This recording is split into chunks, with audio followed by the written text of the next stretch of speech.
Qonağın Petuq, aparıcın Petuq, prodüserin Petuq, stilistin Petuq, parikmakerin Petuq. Nə bilim, hamı Petuq. Kimdən gəlib oturasan, kimdən söhbət eləyəsən, kimdən verilişə çıxasan, nə haqda danışasan. Mən verilişlərdə oxumuram.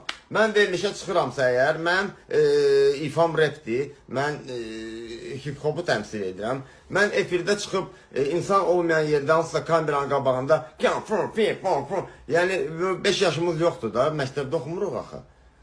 Yəni klip çəksək, yenə də 2 kamera, 3 kamera, 5 kamera fərqi yoxdur, mən işləyərəm. Amma veriliş olaraq mən adətən üstünlük verirəm danışmağa. Danışmaq da nədən?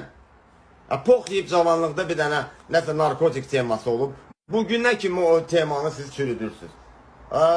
Maraqlı deyil da bu. İnsanlara başqa şeylər maraqlıdır. Bu temanı artıq bilirlər. Oldu, keçdi.